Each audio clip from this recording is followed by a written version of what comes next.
Hello दोस्तों, the wild facts में आपका स्वागत है। आज हम 100 most important questions for passing LIC agents exam जो है उसके सीरीज़ में आज हम लोग 20 क्वेश्चंस के बारे में डिस्कस करेंगे। 20 ऐसे इम्पॉर्टेंट क्वेश्चंस जो आपके आने के चांसेस बहुत ज़्यादा होते हैं, उन 20 क्वेश्चंस के बारे में हम लोग डिस्कस करेंगे। ये सीरीज़ जो होगा ये 100 क्वेश्चंस का होगा और 5 पार्ट्स में डिवाइड किया होगा। तो आज हम 20 क्वेश्चंस के बारे में सीखेंगे। तो चलिए शुरू करते हैं।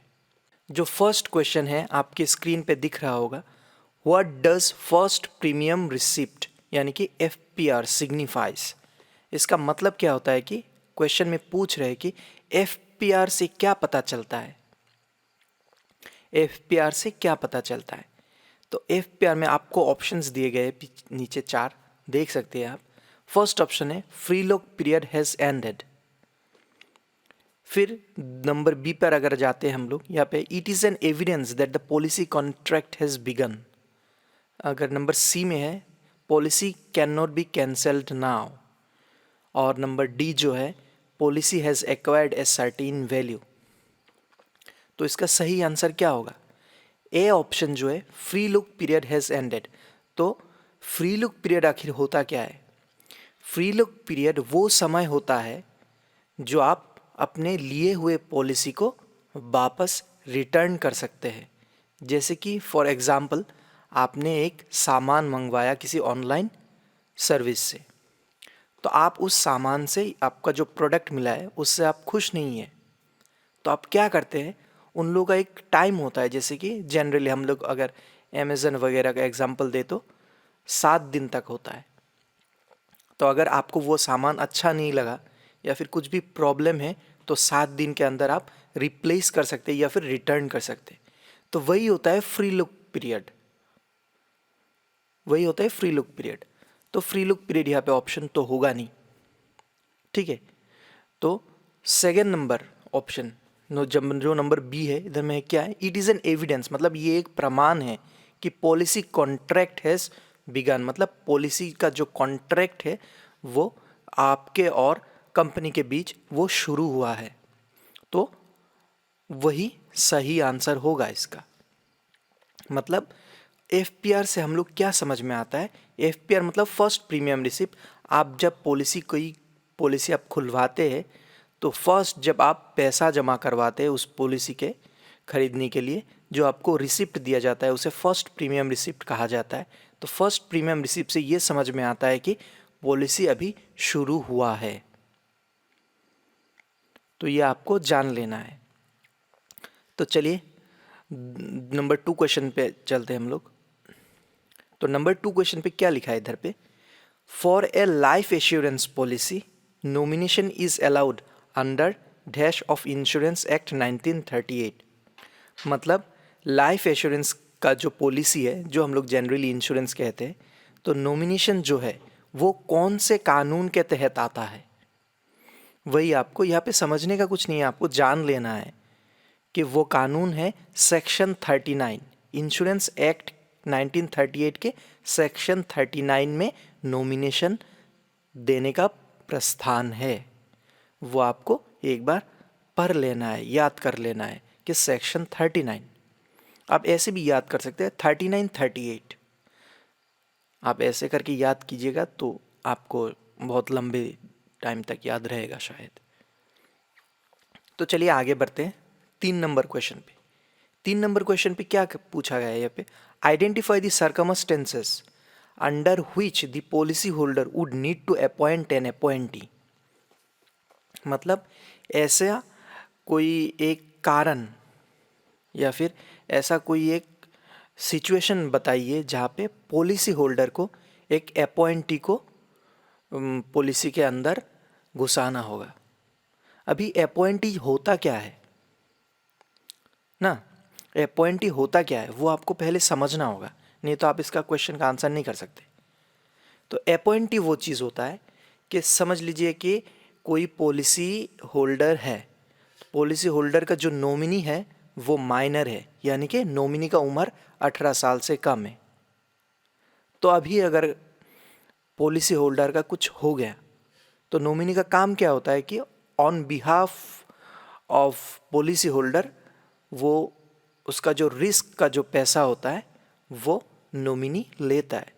अभी नॉमिनी अगर माइनर है, वो बच्चा है या फिर बच्ची है, जो भी कह लीजिए, वो मतलब 18 साल से कम है, तब उस केस में वो 1 साल का भी हो सकता है। तो उस केस में वो तो ऑफिस भागादौड़ी नहीं कर सकता, उसका सिग्नेचर भी ऐसा हो सकता है कि बच्चे हो सकते हैं 1-2 साल के, तो वो साइन भी नहीं मार सकते। तो उन केस में क्या होता है, आपको एक अपॉइंटी देना होता है, दूसरा एक पर्सन उस पॉलिसी में आपको अपॉइंट करना होता है कि वो नॉमिनी को लेके वो भागादौड़ी करेंगे, या फिर नॉमिनी का जो जिम्मेदारी होता है वो जिम्मेदारी वो इंसान उठाएगा। तो उस इंसान को हम लोग अपॉइंटी कहते हैं। तो अपॉइंटी कब चाहिए होगा, ऐसा सिचुएशन बताइए, जो इस क्वेश्चन में कह रहा है यही कि ऐसा सिचुएशन बताइए कि अपॉइंटी एक पॉलिसी में चाहिए होगा। तो अपॉइंटी कब चाहिए होगा, जबकि नॉमिनी जब माइनर हो। तो इसका सही आंसर होगा नॉमिनी इज माइनर, यानी कि ऑप्शन बी। तो चलिए हम क्वेश्चन नंबर 4 के ओर बढ़ते हैं, नंबर 4। तो नंबर 4 क्वेश्चन में क्या कह रही है, illustrate the purpose of grace period, मतलब ग्रेस पीरियड देने के पीछे का कारण बताइए कि ग्रेस पीरियड क्यों दिया जाता है। तो ग्रेस पीरियड होता क्या है, ग्रेस पीरियड वो समय होता है जब आप एक पॉलिसी का प्रीमियम भुगतान करने का जो समय है, उस समय को एक्सटेंड करने वाला जो पीरियड है उसे हम लोग ग्रेस पीरियड कहते हैं। अगर मैं एक उदाहरण से आपको समझाऊं, जैसे आपका कोई पॉलिसी हो गया, उस पॉलिसी को प्रीमियम देने का भुगतान का जो ड्यू डेट है वो आज पकड़ लीजिए, सपोज पकड़ लीजिए वो 17 नवंबर का है। तो 17 नवंबर को उसके पास पैसा नहीं भी हो सकता या विभिन्न कारण भी हो सकते। तो उस कारण को देखते हुए इंश्योरर ने क्या किया, ग्रेस पीरियड इंट्रोड्यूस किया कि आप अगर उस ड्यू डेट में पैसा नहीं भी दे सकते हैं, तब आपको एक्स्ट्रा 31 डेज का, मतलब 31 डेज का आपको टाइम मिलता है। उस टाइम के अंदर आप पैसा दे दीजिए, ड्यू डेट का जो आपका प्रीमियम है वो भुगतान कर दीजिए, तो आपका कोई फाइन भी नहीं लगेगा, आपका पॉलिसी भी लैप्स नहीं होगा। तो उसी 31 डेज का जो समय होता है, उसी समय को ग्रेस पीरियड कहा जाता है। ड्यू डेट के 31 डेज बाद, दिन बाद, उसे हम लोग ग्रेस पीरियड कहते हैं। तो ग्रेस पीरियड क्यों दिया जाता है ना, ग्रेस पीरियड क्यों दिया जाता है, क्वेश्चन में यही पूछ रहा है। तो इसका सही उत्तर क्या होगा, option number B, it grants the policy holder an additional time to pay his और हर प्रीमियम। मतलब पॉलिसी होल्डर को एक एडिशनल टाइम, एक्स्ट्रा टाइम दिया जाता है अपना प्रीमियम के भुगतान के लिए।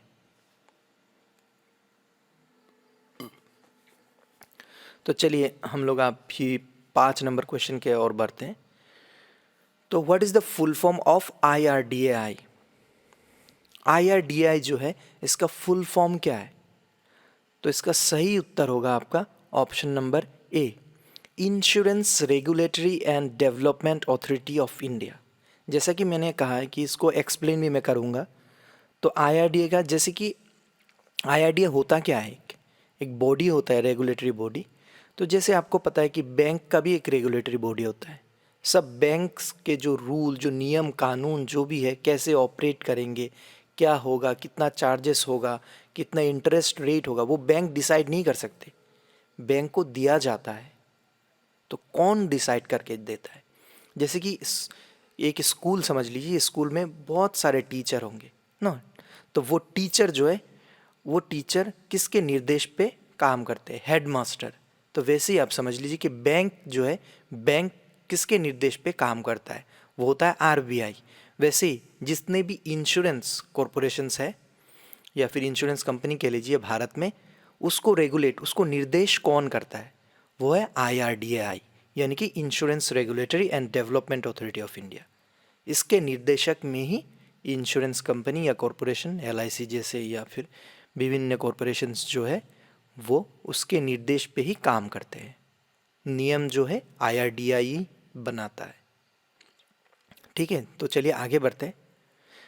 नंबर 6 नंबर क्वेश्चन पे कहा गया है when a policy deemed to be lapsed, मतलब कि एक पॉलिसी को कब लैप्स माना जाएगा, कब लैप्स माना जाएगा। तो सबसे पहले क्या होता है, आपको प्रीमियम का भुगतान करना होता है एक ड्यू डेट में, है कि नहीं। तो ड्यू डेट में अगर आप पैसा नहीं दे सके, उसके बाद भी आपको 31 डेज का और एक टाइम मिलता है जिसे हम लोग ग्रेस पीरियड कहते हैं। तो उस ग्रेस पीरियड के बाद भी अगर आप पैसा नहीं दे सके, तब आपका पॉलिसी को लैप्स माना जाएगा। आपका पॉलिसी लैप्स मतलब उस पॉलिसी में जो जो आपके रिस्क कवर होते हैं, यानी कि उस पॉलिसी के अंडर आपको जो जो सुविधाएं दिए गए हैं वो सुविधा आप प्राप्त नहीं कर सकते, तो उसी को लैप्स कहते हैं। मतलब आपका पॉलिसी बंद हो चुका है टेम्पररी टाइम के लिए। तो पॉलिसी को कब लैप्स माना जाएगा, तो इसका सही उत्तर होगा option number C, if the premium are not paid even after expiry of grace period. यानी कि ग्रेस पीरियड के बाद भी अगर आप प्रीमियम नहीं देते तो आपके पॉलिसी को लैप्स माना जाएगा। हो गया। तो उसके बाद चलते हैं हम क्वेश्चन नंबर 7 की ओर। तो 7 में क्या कहा गया है इधर में कि how many people can be nominated under A life insurance policy. इसका सीधा सा मतलब है कि नॉमिनी आप कितने लोगों को दे सकते हैं, कितने लोगों को दे सकते हैं। तो मैं आपको इस क्वेश्चन को एक एक्सप्लेनेशन, एक कहानी के और तौर से बताता हूँ। जैसे कि आप पकड़ लीजिए कि एक पिता है, पिता के 5 बच्चे हो गए, 5 चिल्ड्रन। अगर पिता का एक पॉलिसी है, टर्म इंश्योरेंस किया है पिता ने, मृत्यु होने पे पैसा मिल सकता है, तो नॉमिनी देंगे वो अपने संतान को। तो किसको दे? अगर बड़ा को दे दिया तो बाकी 4 वो लोग हिस्सा मांगेंगे, झगड़ा करेंगे। तो पिता अभी करे तो करे क्या? तो इसी एक आप सिचुएशन एक कह सकते हैं, ये फनी सा है कि नॉमिनी जो है, नॉमिनी एक से ज़्यादा को हम दे सकते हैं। ऐसा कोई प्रस्थान नहीं है कि नॉमिनी एक ही हो सकता है। नहीं, नॉमिनी आप 2, 3, 4 जितने भी हिस्सेदार हैं आप आपके मुताबिक दे सकते हैं उन्हें नॉमिनी। तो चलिए नेक्स्ट क्वेश्चन यानी कि क्वेश्चन नंबर 8 की ओर बढ़ते हैं। तो यहाँ पे क्या पूछ रहा है क्वेश्चन नंबर 8 कि describe the purpose of nomination. Nomination का जो है, नॉमिनेशन का कारण क्या है, नॉमिनी हम लोग क्यों देते हैं किसी एक पॉलिसी में। तो नॉमिनी का कारण, काम क्या होता है, नॉमिनी का काम क्या होता है? नॉमिनी का काम होता है कि पॉलिसी होल्डर के मृत्यु के बाद जो रिस्क कवरेज में जो पैसा मिलता है उस पैसा को रिसीव करना ही नॉमिनी का काम होता है। नॉमिनी का बाकी कोई काम नहीं है। नॉमिनी का काम यही है कि अगर पॉलिसी होल्डर का मृत्यु हो जाए तो उस पॉलिसी के अंदर जो भी उसका रिस्क कवरेज का मनी जो होगा, जो sum assured, that sum assured जो भी मिलेगा, वो लमसम पेमेंट वो नॉमिनी को दिया जाएगा। वही नॉमिनी का मुख्य कारण होता है। चलते हम लोग क्वेश्चन नंबर 9 की ओर। Describe the purpose of assignment. Assignment का क्या कारण है, आखिर असाइनमेंट होता क्या है? देखिए, आप मान के चलिए कि आपका एक पॉलिसी है। तो उस पॉलिसी से आप किसी बैंक के पास जाते हैं लोन के लिए। तो बैंक से आप लोन लेते हैं पॉलिसी को मॉर्टगेज रख के। आप दिखाते हैं बैंक को कि ये मेरा पॉलिसी है, इस पॉलिसी में मुझे इतना अभी पैसा है इस पॉलिसी में, और इस पॉलिसी से मुझे लोन दीजिए। तो बैंक ने क्या किया, आपको लोन दिया। ऐसे ही नहीं दे देगा लोन, वो क्या करवाएगा, वो करवाएगा कि आपसे एक असाइनमेंट फॉर्म भरवाएगा। यानी कि आपका जो पॉलिसी है वो एक टेम्परेरी पीरियड के लिए, यानी कि जब तक आप अपना लोन अमाउंट जो है वो क्लियर नहीं करते उस समय के लिए आप अपना पॉलिसी हमारे बैंक के नाम कर दीजिए, तभी हम आपको लोन देंगे। तो उसी प्रोसेस को असाइनमेंट कहा जाता है, यानी कि आप आपके जो पॉलिसी है, पॉलिसी का जो आपका अधिकार है, अधिकार आप क्या कर रहे हैं, ट्रांसफ़र कर रहे हैं। वो किसी फाइनेंशियल ऑर्गेनाइजेशन हो सकता है या फिर किसी दूसरे काम में भी हो सकता है। मैंने आपको एक उदाहरण से समझाया है, लोन के उदाहरण से। तो वही होता है असाइनमेंट, यानी कि आपके पॉलिसी को किसी के दूसरे नाम पर असाइन करना। तो इसका सही आंसर हो गया option A, to transfer rights of the policy. चलिए क्वेश्चन नंबर 10 पे चलते हैं। What is the time given under free look period. जैसे कि हम लोगों ने पहले पढ़ा था कि फ्री लुक पीरियड के अंदर कितना समय मिलता है हम लोगों को, तो वो आपको याद रखना है कि 15 दिन। 15 दिन के अंदर अंदर अगर आपको कोई पॉलिसी अच्छा नहीं लगा या कुछ भी लगा, आप उस पॉलिसी से खुश नहीं है, तो 15 दिन के अंदर अंदर आप उस पॉलिसी को वापस कर सकते हैं। ठीक है, तो चलिए इसमें समय बर्बाद नहीं करते, क्वेश्चन नंबर 11 की ओर चलते हैं। तो 11 में क्या कहा गया है, what is the time given under grace period. मतलब ग्रेस पीरियड में कितना समय मिलता है, हम लोग ऑलरेडी पढ़ चुके हैं। तो ग्रेस पीरियड में यानी कि या तो एक मंथ, एक महीना, या फिर 31 डेज, ये आपको याद रखना है। छोटा ही है लेकिन आ सकता है, बहुत इंपॉर्टेंट है। तो चलिए नंबर 12 में चलते हैं, 12 नंबर क्वेश्चन।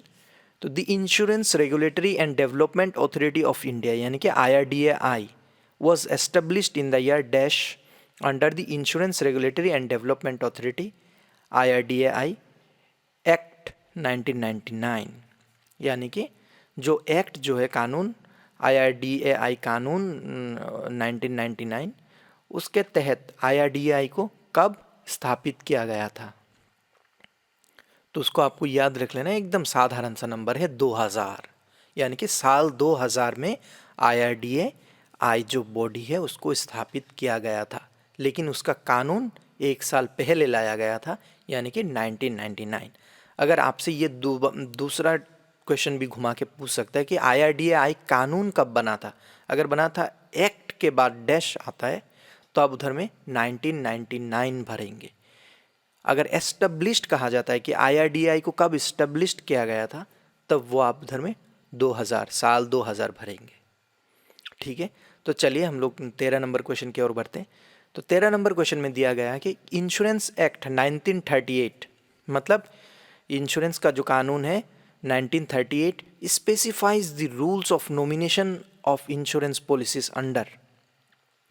मतलब जो इंश्योरेंस एक्ट के तहत जो हम लोग नॉमिनेशन दे सकते हैं वो कौन से कानून के अंदर आता है, वो होता है आपका सेक्शन 39। ठीक है, तो चलिए 14 नंबर क्वेश्चन की ओर बढ़ते हैं। Integrated grievance management system has been launched by. अभी इंटीग्रेटेड ग्रीवेंस मैनेजमेंट सिस्टम, यानी कि हम लोग इसको IGMS कहते हैं शॉर्ट फॉर्म में। तो IGMS का मतलब क्या होता है, जैसे कि आपको समझ लीजिए आप एक पॉलिसी होल्डर है, तो ऐसे बहुत हज़ारों लाखों करोड़ों पॉलिसी होल्डर है किसी एक कंपनी के तहत, तो उनका किसी ना किसी का कोई ना कोई शिकायत तो होता है।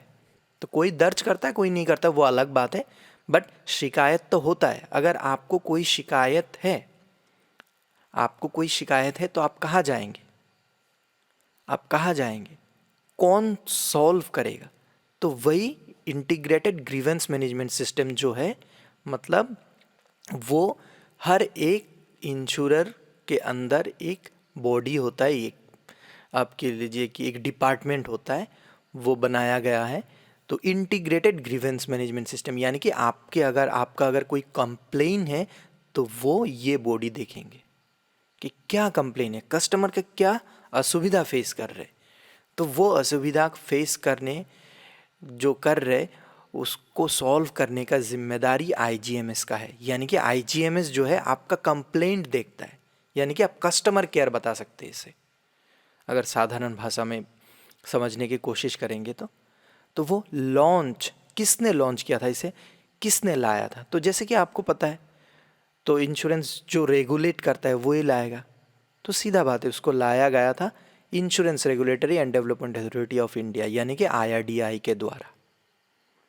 ठीक है, तो चलिए 15 नंबर क्वेश्चन पे चलते हैं हम लोग। 15 नंबर क्वेश्चन पे क्या गया है कि what is the maximum amount that can be awarded bye ombudsman in case of A grievance. इसको सीधा सीधा आपको रट्टा मार लेना है कि 20 लाख, ज़्यादा नहीं घुसना इधर में। तो चलिए 16 नंबर क्वेश्चन की ओर बढ़ते हैं हम लोग। Identify the place of origin of modern day insurance, यानी कि हम लोग जो मॉडर्न डे अभी जो हम लोग इंश्योरेंस जो करवाते जो उसका जन्म यानी कि ओरिजिन उसका कहाँ से शुरुआत कहाँ से हुआ था। वो Lloyd's coffee house in London, London में जो लॉयड्स कॉफ़ी हाउस है वहीं से शुरुआत हुआ था मॉडर्न डे इंश्योरेंस का। ठीक है, तो चलिए 17 नंबर क्वेश्चन की ओर बढ़ते हैं। तो 17 नंबर क्वेश्चन में कहा गया है कि which one of the following can be used to describe insurance in general. मतलब इधर में जो ऑप्शन दिए गए हैं ऑप्शन में से कौन सा ऑप्शन को हम लोग इंश्योरेंस को साधारण भाषा में समझ सकते हैं। मतलब साधारण भाषा में कहे तो इंश्योरेंस का मतलब क्या होता है, तो क्वेश्चन में यही पूछ रहे हैं। तो इंश्योरेंस कैसे है, जैसे मेरा अगर आप पहले वाला वीडियो देखेंगे कि इंश्योरेंस का मतलब क्या कहा गया है, तो इंश्योरेंस वह उसमें भी मैंने बताया है कि कुछ मतलब थोड़े लोगों का जो रिस्क होता है बहुत लोग मिलके लेते हैं, उसी को हम लोग इंश्योरेंस कहते हैं। यानी कि sharing of the losses of a few by many, यानी कि कुछ लोगों का जो लॉस होता है वो बहुत सारे लोग मिलके लेते हैं और उसी को इंश्योरेंस कहते हैं। ये आपको समझना है। इंश्योरेंस का मतलब ही है कि जो आपका लॉस है, जो आपका रिस्क है वो शेयर कर देना, यानी कि वो आपस में बांट लेना, दुख दर्द बांटना, बस है कि नहीं। तो दुख दर्द का मतलब यहाँ पे लॉस हो गया आपका। तो चलिए 18 नंबर क्वेश्चन पे चलते हैं। 18 नंबर क्वेश्चन में क्या कहा गया है यहाँ पे देखिए, which one of the following is the first Indian insurance company, यानी कि भारतीय सर्वप्रथम इंश्योरेंस कंपनी बीमा कंपनी कौन सी है। भारत में नहीं, भारतीय यानी कि Indian, first Indian insurance company वो आपको याद रखना है, Bombay mutual assurance society limited. ये आपका फर्स्ट इंडियन इंश्योरेंस कंपनी है। ठीक है, तो चलिए 19 नंबर क्वेश्चन में चलते हैं। 19 नंबर क्वेश्चन में कहा गया है who originally proposed the concept of human life value, यानी कि HLV। तो HLV को किसने प्रपोज किया था, यानी कि किसने सामने लाया था, किसने आविष्कार कह सकते हैं आप, किसने किया था। तो उनका नाम है प्रोफेसर हुबनर। तो HLV का मतलब क्या है, HLV से हम लोग ये अंदाज़ा लगा सकते हैं, वो हम लोग कैलकुलेट कर सकते हैं कि एक इंसान को कितने का इंश्योरेंस चाहिए। जैसे कि आप कह सकते हैं, आप खुद का एग्जांपल लीजिए, उदाहरण लीजिए कि आपको कितने रुपए का इंश्योरेंस चाहिए, वो आप कैसे कैलकुलेट करेंगे। तो उसी प्रोसेस को HLV का एक प्रोसेस होता है, HLV या कि ह्यूमन लाइफ वैल्यू, यानी कि मानव के जीवन का मूल्य को कैलकुलेट करने के लिए एक जो प्रोसेस, जो फॉर्मूला कह सकते हैं वो बनाया गया था। वो प्रोफेसर हुबनर के द्वारा बनाया गया था। उन्होंने ही प्रपोज किया था कि एक इंसान को कितना इंश्योरेंस की ज़रूरत है वो हम लोग कैसे निकालें, तो वो ह्यूमन लाइफ वैल्यू के द्वारा हम निकाल सकते हैं। हो गया, तो ठीक है। तो चलिए 20 नंबर क्वेश्चन उसी से रिलेटेड है। What is the full form of HLV, मतलब HLV का फुल फॉर्म क्या है, जो हम लोग पहले जान चुके हैं। HLV का फुल फॉर्म हो गया ह्यूमन लाइफ वैल्यू, यानी कि इंसान के जीवन का मूल्य। तो ये 20 क्वेश्चन जो मैंने आपको समझाया, तो मैं आशा करता हूँ आपको याद रहेगा ये 20 क्वेश्चन। ये 100 क्वेश्चंस का सीरीज़ में सिर्फ 20 क्वेश्चन है, बाकी और 80 क्वेश्चंस में लाने वाला हूँ धीरे धीरे करके। तो आप मुझे फॉलो करते रहिए, और अगर आपको ये वीडियो अच्छा लगा तो लाइक कीजिए और मेरे चैनल को सब्सक्राइब करना बिल्कुल ना भूलिए। धन्यवाद।